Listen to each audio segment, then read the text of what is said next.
하나님께서 이스라엘을 애굽에서 불러내시고 홍해를 건너게 하사 성별하시고 그리고 시내산에서 언약을 세우셨습니다. 시내산 언약의 요체는 십계명과 성막입니다.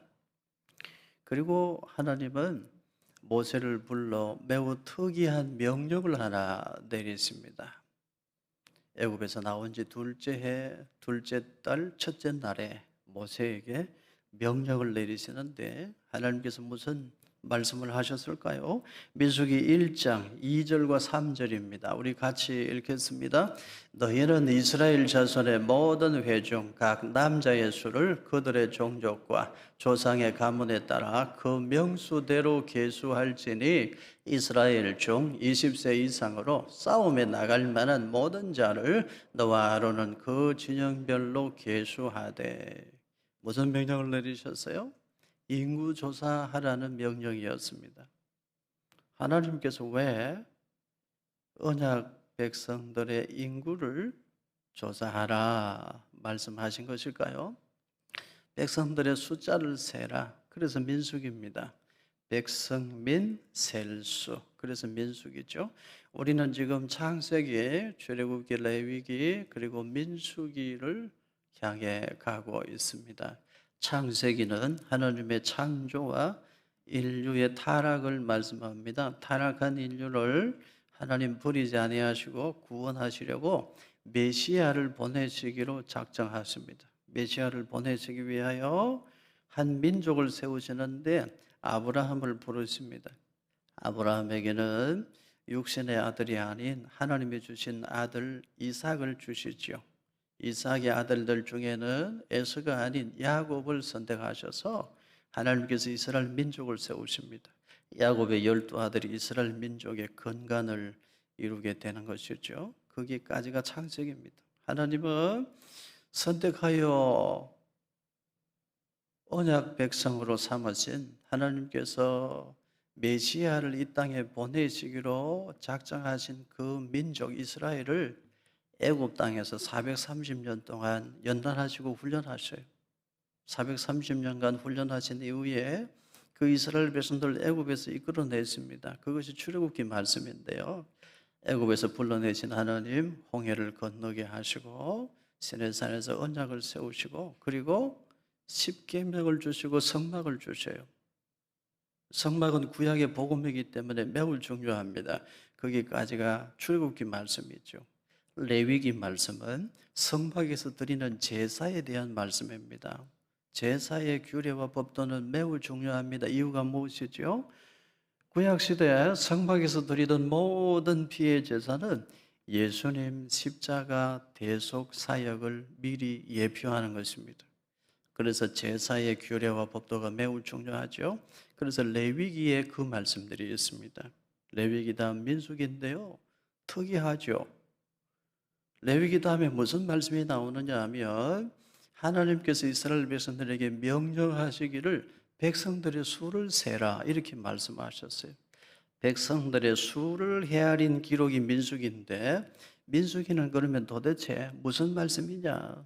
민수기가 어떤 하나님의 말씀인가? 오늘 우리가 그것을 생각하기를 원합니다. 당시의 인구조사 방식을 하면 인구조사의 목적도 알 수 있습니다. 민수기 1장 2절과 3절을 여러분 다시 보십시오. 너희는 이스라엘 자손의 모든 회중 각 남자의 수를, 남자를 헤아리는 겁니다. 그들의 종족과 조상의 가문에 따라 그 명수대로 계수할지니 이스라엘 중 20세 이상으로 어디에 나갈 만한 모든 자? 싸움에 나갈 모든 자. 20세 이상의 남자, 싸움에 나갈 모든 자를 계수하라 말씀하셨습니다.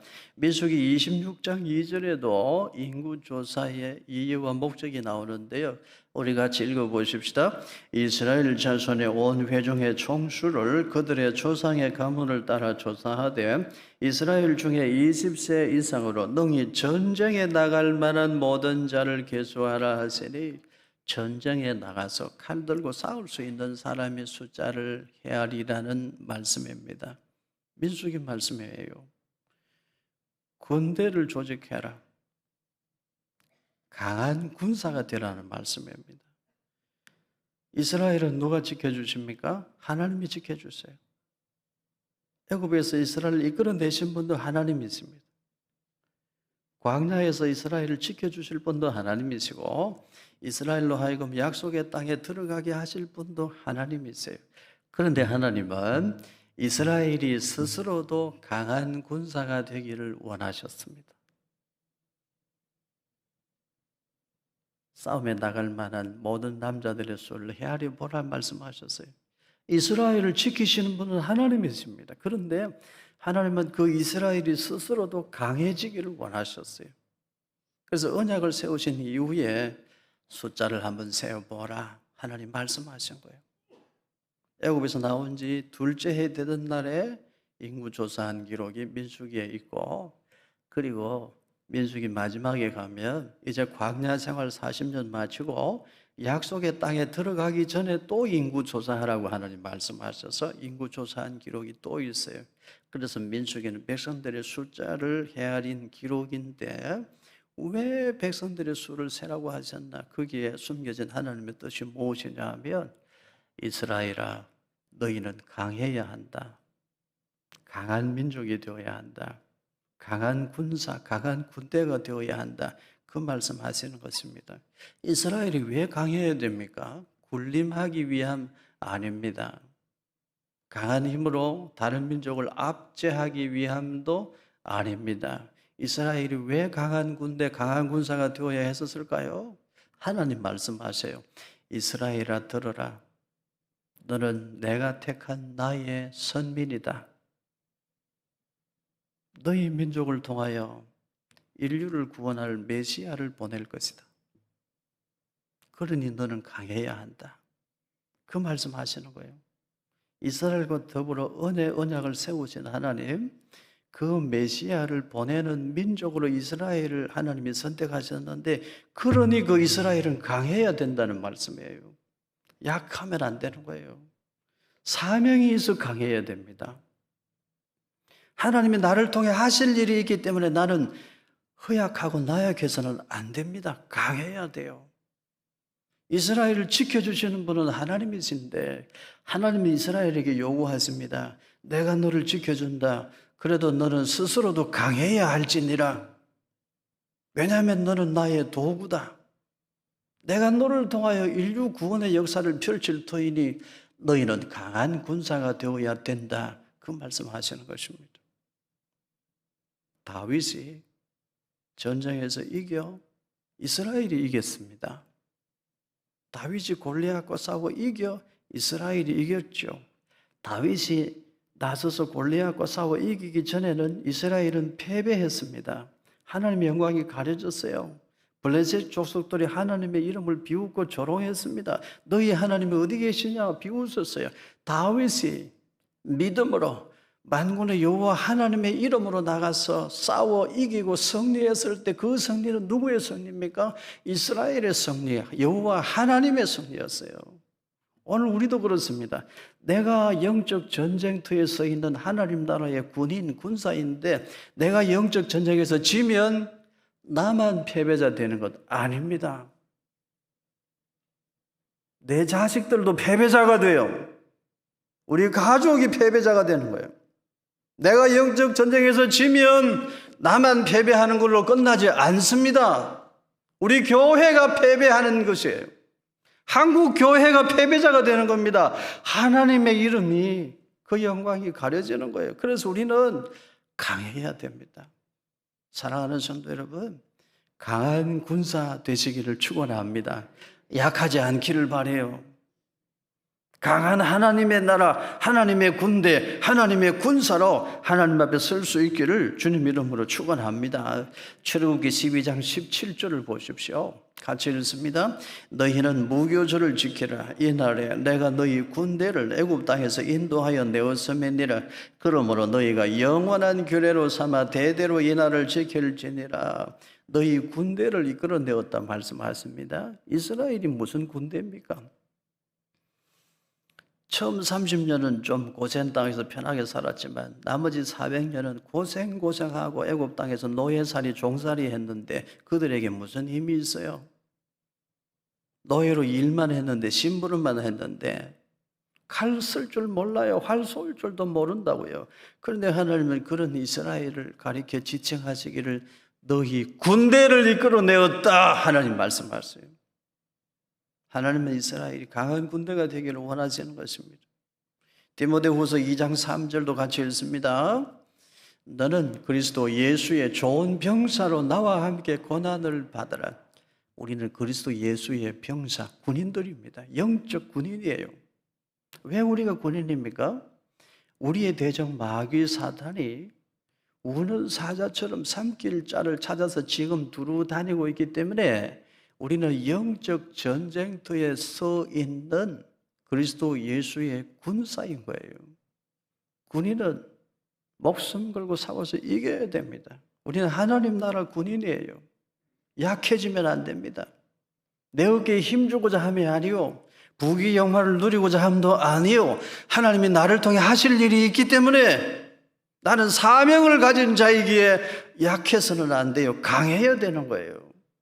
내가 영적 전쟁에서 지면, 내가 마귀 사탄의 유혹에 넘어가 패배자가 되면 나만 패배하는 것으로 끝나지 않습니다. 내 자식들도 패배자요, 내 가정도 패배요, 우리 교회, 이 땅의 교회들이 다 욕을 먹고 패배자가 되는 거예요. 그건 용납할 수 없다는 것입니다.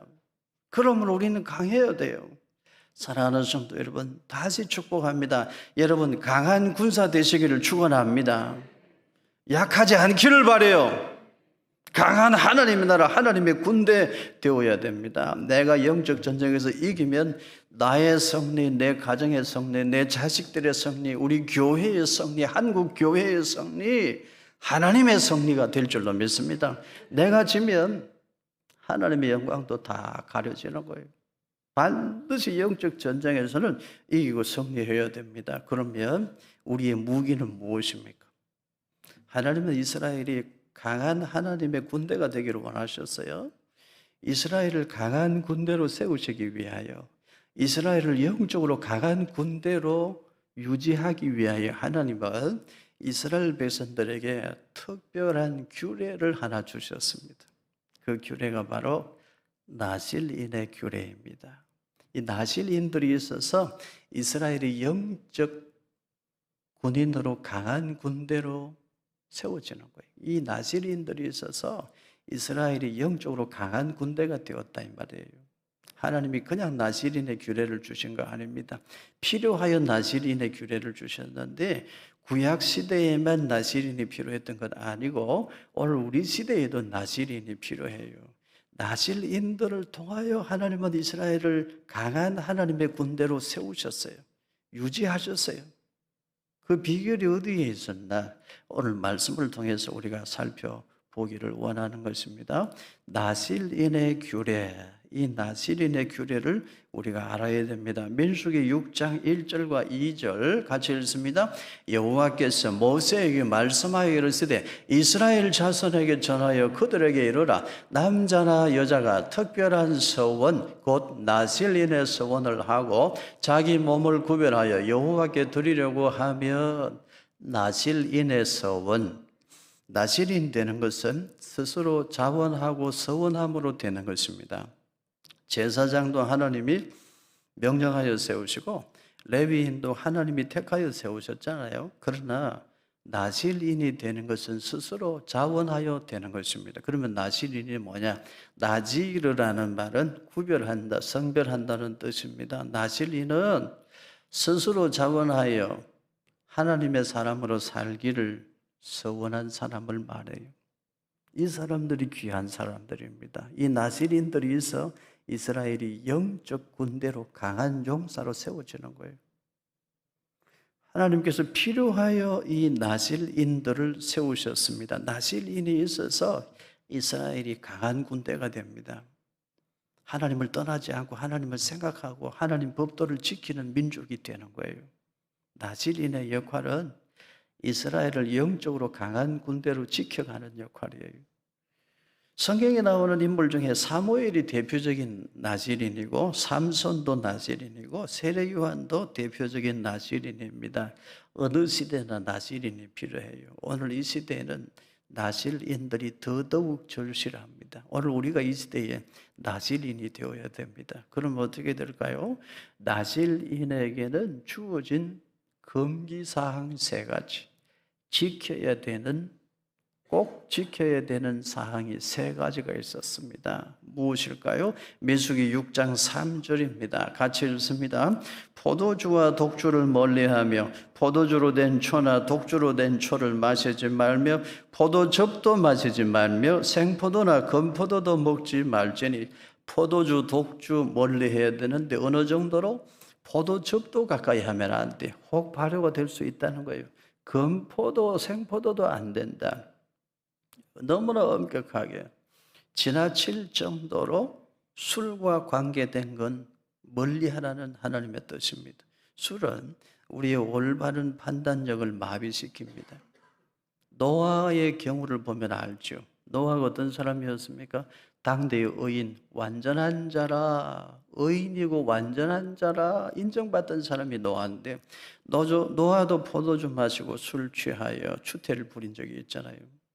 노아가 술 취하여 추태를 부린 결과 노아의 아들 함이 엉뚱하게 나중에 저주받는 일이 생겼어요. 포도주와 독주를 멀리하라는 거예요.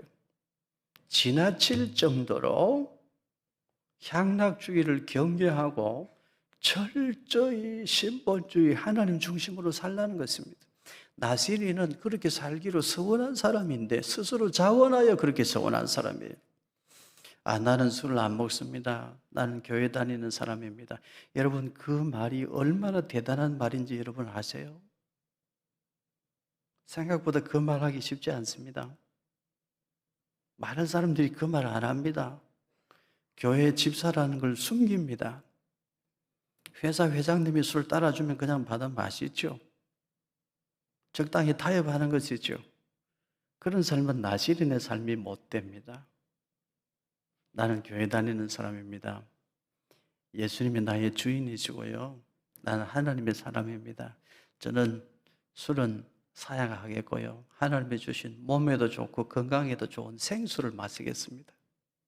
그렇게 표현할 수 있어야 나실인이에요. 그런데 숨기고 사는 사람들 생각보다 많아요. 그들은 하나님 나라 영적 군인으로서 강한 군인이 못 되는 거예요. 여러분 어떻습니까? 강한 군사가 되겠다고 아멘 하셨죠? 그럼 결단하시기를 바라요. 이제 직장에서 술자리에 나가면 나는 예수님 믿는 하나님의 사람입니다. 저는 술은 사양하겠고요. 나는 예수님 믿는 신앙인이니까 생수 아니면 음료를 마시겠습니다. 그렇게 고백할 수 있기를 바랍니다. 아멘 안 하는 사람들은 뭐예요? 제가 가끔 신방을 가면 남자 집사님들이 너무너무 좋아해요. 신방을 마치고 나올 때 저에게 이렇게 말합니다. 목사님 우리 집에 자주 오세요. 왜요? 목사님 신방 오니까 우리 집사람이 사흘 전부터 집안 청소하고 집이 깨끗해졌습니다. 목사님 신방 자주 오세요 그래요. 그러면 또 여자 집사님 중에 이런 말씀하시는 분이 있어요. 목사님 진짜 우리 집에 신방 자주 오세요. 목사님 오시니까 우리 남편이 저기 거실장에 있던 양주병 다 치웠습니다. 서로 오래요. 얼마나 좋은 일이긴 하죠. 오라고 하니까. 근데 가끔 보면 거실 장식장 안에 뭔가 가려놨어. 뭔가 보면은 양주, 꼬냑, 위스키. 해외여행 갔다 올 때마다 자랑 삼아서 그거 하나씩 가져와가지고 거기 딱 진열해 놓는데 그걸 뭔가 가려놨어요. 뭔가 당당하지 못하는 거죠. 왜 술이라고 하는 것이 이렇게 큰 마성을 가지고 있나? 제가 한번 궁금해서 술의 종류 이렇게 쭉 검색해 봤더니요. 술의 종류가 엄청나고 역사도 아주 너무나 오래되었더라고요. 제가 검색을 해보니까 이런 내용이 있었어요. 영국산 와인 발렌타인 30년산.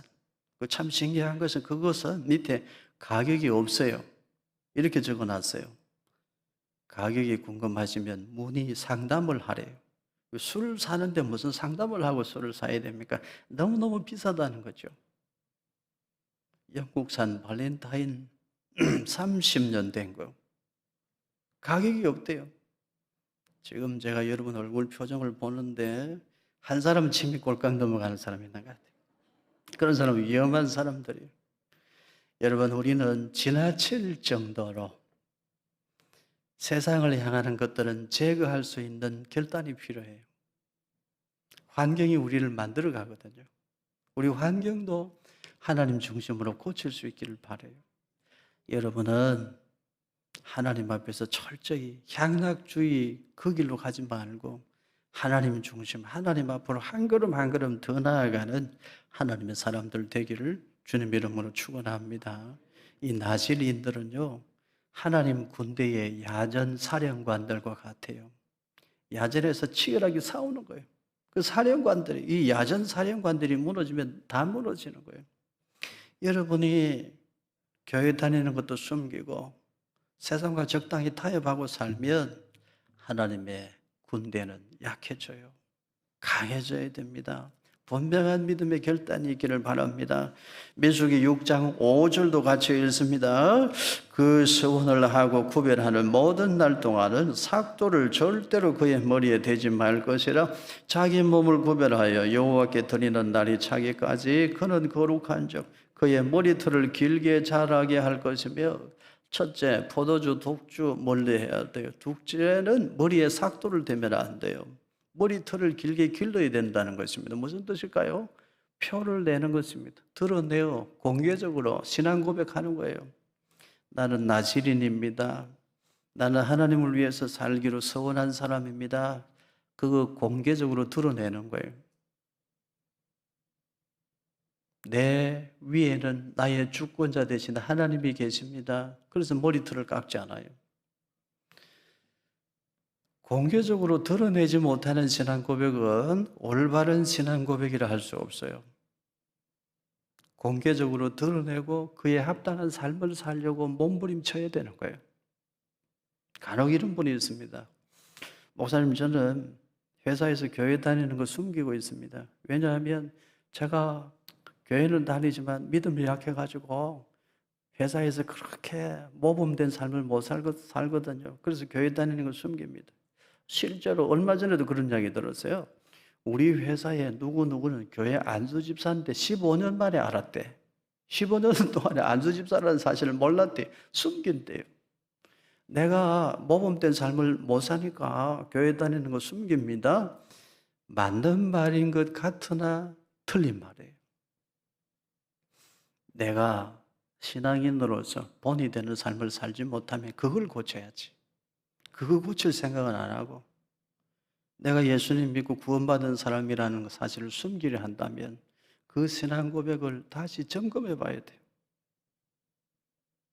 어떤 분은 이런 분도 있습니다. 목사님, 우리 집에는 교패를 안 붙이는 게 좋겠습니다. 왜냐하면 우리 집은 참 그게 해결이 안 되는데요. 맨날 부부싸움합니다. 시끄러워요. 그게 참 잘 해결이 안 되네요. 우리 신랑은요, 밤 10시만 되면 여기 앞에 아파트 앞 계단에 나가서 구름과자 하나 한 대 먹고 옵니다. 그런데 어떻게 교패 붙이겠습니까? 우리 집에는 그냥 교패 안 붙이겠습니다. 맞는 말인 것 같으나 틀린 말이에요. 교패를 붙여야죠. 교패를 붙이고 교패를 붙인 집답지 못하면 부족한 것을 해결하고 채워야죠. 몸부림쳐야죠. 기도해야죠. 유월절 규례를 여러분 아시죠? 어린 양을 잡아 어린 양의 피를 집 문설주 임방에 발라 표식을 하는 거예요. 그러면 그 표를 보고 죽음의 재앙이 넘어가는 거예요. 신앙 고백을 숨긴다. 그게 진정한 신앙이라고 할 수 있을까요? 드러내야 됩니다. 부족한 부분은 몸부림치고 검색하고 기도하면서 채워가야죠. 그게 신앙인의 바른 도리인 것입니다. 저도 솔직히 이런 유혹을 받을 때가 가끔 있습니다. 멀리 지방에 신방 가야 될 일이 있습니다. 지방에 병원에 입원을 했거나 장례식이 있거나, 야, 이건 정말 큰일이다. 가고 오고 500km, 600km가 넘는데 이거 어떻게 하지? 그러면 살짝 이런 말 하는 분이 있습니다. 목사님, 교회 본고에 어느 교회 간판 떼버립시다. 그리고 아무튼 제가 제주껏 한번 빨리 갔다 오겠습니다. 4시간 안 걸립니다. 3시간 만에, 빠르면 2시간 반 만에 갔다 올 수 있습니다. 교회 간판 떼버리고 한 150km 달리면 됩니다. 여러분, 그런 유혹, 저도 솔직히 조금 이렇게 넘어가려고 할 때가 솔직히 있어요. 너무 힘들 텐데. 그러나 여러분, 그것은 옳지 않습니다. 당당하게 교회 간판 붙여야죠. 그리고 1시간 일찍 나서야죠. 양보 운전해야죠. 힘들어도 내가 힘들어야지. 다른 사람이 힘들면 되겠습니까? 교통법규 지켜야죠. 우리 그 마음으로 살아야 돼요. 그렇게 사는 사람들이 나실인이다 이겁니다. 여러분 어떻습니까? 나실인의 삶을 한번 살아보시겠습니까? 아이고 나는 안 되겠습니다. 그렇습니까? 여러분 오늘 이 시대에 나실인들이 많아져야 오늘 이 시대 하나님의 나라, 하나님의 군대가 강해져요. 여러분은 오늘 이 시대의 나실인들 되시기를 주님의 이름으로 축복합니다. 그리고 민수기 6장 6절입니다. 같이 읽으십시다. 자기의 몸을 구별하여 여호와께 드리는 모든 날 동안은 시체를 가까이 하지 말 것이요. 무엇을 가까이 하지 말라고요? 시체를 가까이 하지 말라. 부모 형제가 죽어도 그 장례식장에 참석을 못하는 거예요. 무슨 뜻일까요, 여러분? 나실인으로 구별한 사람은, 스스로 자원한 사람은 부모님이 돌아가셔도 그 장례식장에 못 가요. 이유가 뭘까요? 죽음이라고 하는 것, 사망이라고 하는 것, 죄의 결과로 온 것인데 죄에 대한 경각심을 불러일으킴과 동시에 가까운 가족, 친척들로 하여금 한 번 더 깊이 하나님을 생각하게 하는 것입니다. 오늘 아버지가 돌아가셔서 장례식 중인데도 이 집에 큰아들이 못 왔네. 나실인으로 서원했잖아요. 그렇지. 우리는 하나님의 백성, 하나님 믿는 믿음의 가문이지. 하나님 법도를 지켜야지. 그럼 하나님 섬기는 게 우선이지. 하나님 앞에 서원했으면 그거 지키는 것이 우선이야. 그게 나실인의 역할이에요. 부모가 세상을 떠나도 그 자리에 못 가. 가까운 친척들, 가족들로 하여금 그래, 하나님의 법을 지키는 것이 우선이야. 이거 생각하게 하는 역할이다 이 말이에요. 나실인의 역할은 그런 역할입니다. 하나님 생각하게 하는 사람, 하나님 생각나게 하는 사람, 우리는 하나님의 법도대로 살아야 한다는 사실을 한 번 더 주지시키는 역할을 하는 사람, 그 사람들이 나실인들입니다. 그런 사람들이 어느 시대나 필요해요. 이스라엘을 영적으로 강한 군대로 세우기 위하여 나실인들이 필요했습니다. 지금은 더더욱 절실합니다. 오늘 우리 시대에 죄를 죄라고 아니라고 힘주어 말하는 시대에, 이 포스트 모더니즘 시대에 진리를 허물고 다른 것은 틀린 것이 아니라는 교묘한 말과 함께 복음의 진리를 허물려고 하는 이 시대에 거기에 편성해서 신앙 고백도 숨기고 교회 다니는 사람이라는 사실마저도 숨기고 살면 오늘 이 시대가 어떻게 되겠습니까? 오늘 우리 시대는 더더욱 절실해요. 이 시대에 나실인들이 꼭 필요한 것입니다. 하나님을 생각하게 할 사람, 하나님 생각나게 해주는 사람, 그 사람들이 필요한 시대예요.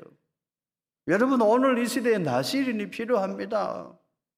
나실인들이 살아있어야 하나님의 군대가 강한 것입니다. 하나님 군대가 강하게 되는 거예요. 여러분이 정말로 오늘 이 시대에 나실인으로 살아가시기를, 그런 결단을 하나님께서 여러분의 심령에 허락해 주시기를 예수님 이름으로 축원합니다. 아들이 타락하는 길로 빠지려고 해요. 친구들 꼬임에 넘어가서 우리 저기 한번 가보자. 어른들이 그렇게 술 좋아하는데 우리도 술 한번 마셔보자. 우리도 저기 한번 가볼까? 엉뚱한 길로 친구들 손잡고 빠지려 하다가도 그 아들이 아버지를 생각하는 겁니다. 우리 아버지가 얼마나 땀 흘리며 성실하게 사시는데, 우리 아버지가 나 하나 바르게 키우려고 얼마나 애쓰며 평생을 살아오셨는데 오늘도 우리 아버지는 새벽에 교회 가셔서 나를 위해 기도하셨을 텐데 내가 이 길로 가면 안 되지. 아버지의 신앙, 아버지의 가르침을 기억하고 잘못된 길로 가다가도 믿음의 길로 다시 돌아오면 그 아버지는 오늘 이 시대에 나실인의 삶을 살고 있는 아버지예요. 그런 나실인의 삶을 사는 아버지가 필요한 시대입니다. 학교 교육이 우리 자식들 책임지지 못해요. 딸이 잘못된 길로 빠지려 하다가도 나 어릴 때부터 우리 엄마가 내 손잡고 날마다 기도해 주셨지. 나 잠재우기 전에 늘 내 머리에 손 올리고 기도해 주셨지. 우리 어머니는 오늘도 나를 위해 새벽에 교회 가셔서 기도하셨을 텐데 어머니는 나를 위하여 울면서 기도하시는데 내가 이렇게 나쁜 길로 빠져서 되나? 안 되지. 어머니의 신앙을 생각하고 다시 바른 길로 돌아오면 그 어머니가 이 시대의 나실이네요. 영적으로 집안을 강한 군대로 만들어가는 복된 축복의 통로다 이 말이에요. 우리는 금요일 저녁마다 여기서 기도할 때 빼놓지 않는 기도 제목이 있는데 자기 자신을 위한 첫 번째 기도는 심판이나 저주의 통로가 아닌 축복의 통로가 되게 하옵소서. 이 기도를 우리 항상 먼저 드려요. 내가 축복의 통로 되려면 내가 영적 전쟁에서 이겨야 되고 내가 나실인의 삶을 살아야 돼요. 내가 영적 전쟁에서 지면 심판의 통로, 저주의 통로가 되는 거예요. 내가 영적 전쟁에서 이기면, 특별히 나실인의 삶을 제대로 살면 내가 축복의 통로 되는 거예요. 중학교, 고등학교 남자아이가 있습니다. 자기도 자기를 주체할 수 없어. 나쁜 길로 자기도 모르게 빠져들어요. 그런데 주일학교 선생님이 아침에 출근하면서 그 자기 주일학교 반 아이 중학생 남자아이에게 문자 메시지 하나 보내요. 하나님 말씀을 보내요. 내가 너를 아노라. 내가 너의 이름도 아노라. 내가 너를 내 손바닥에 새겼다. 너는 내 사랑하는 아들이라. 그 말씀을 문자 메시지로 보내는데 그 말씀을 읽으면서 그 중학생 아들이, 그 학생이 정신을 차려. 우리 선생님이 나를 위해서 이렇게 애쓰고 내가 하나님 사람으로 살기를 원하시는데 내가 잘못된 길로 가면 안 되지. 바른 길로 돌아와요. 그 주일학교 선생님이 이 시대의 나실인입니다. 하나님은 그런 사람을 통하여 하나님의 나라를 지금도 힘있게 세워가고 계신 거예요. 우리 성도 중에 자꾸만 믿음이 흔들려. 주일날 자꾸 무슨 일이 생겨. 예배 빼먹고, 그리고 저기 집안 행사에 참석하고, 제사상에 절도하고, 그럼 좀 편할 텐데 그렇게 살까? 믿음이 흔들리는 성도가 있어요. 그런데 구역장, 부구역장을 생각하는 거예요. 우리 구역장이 얼마나 우리를 위해 기도하는데, 우리 구역장, 부구역장은 새벽마다 나를 위해서만 아니라 우리 자식들, 내 아이들까지도 이름 부르면서 기도하는 구역장, 우리 부구역장이 있는데 내가 실망시키면 안 되지. 구역장, 부구역장을 생각해서 다시 믿음의 자리로 돌아오면 그 구역장, 부구역장은 이 시대의 나실인이에요. 오늘 이 시대에 그런 사람들이 필요하다 이 말이에요. 그런 나실인들이 있어야 하나님의 나라가 강해집니다. 하나님의 군대가 힘있게 일어나는 거예요. 여러분, 오늘 이 시대에 나실인 되시기를 예수님 이름으로 축원합니다. 지금 우리 시대는 윤리 도덕이 다 무너졌어요. 성경에 죄라고 하면 죄인데 죄가 아니라고 우기는 시대가 되었어요. 학교 교육은 정말 이 문제를 해결하기에는 이미 이제 너무 멀리 와버렸어요. 교회밖에 없습니다. 이 시대에 나실인들이 있어야 됩니다. 하나님을 생각하게 할 사람, 하나님이 살아계신다는 사실을 주지시켜 줄 사람, 잘못된 길로 가는 사람들을 다시금 하나님 앞으로 이끌어낼 수 있는 사람, 마귀 사탄의 유혹에 넘어가 끌려가는 사람들을 다시금 하나님 생각하게 해서 하나님 앞으로 돌아오게 할 사람, 그런 나실인들이 필요한데 우리 다산은혜교회가 우리 다산은혜교회 성도들이 그렇게 이 시대에 나실인으로 쓰임받는 은총이 있기를 예수님 이름으로 축원합니다.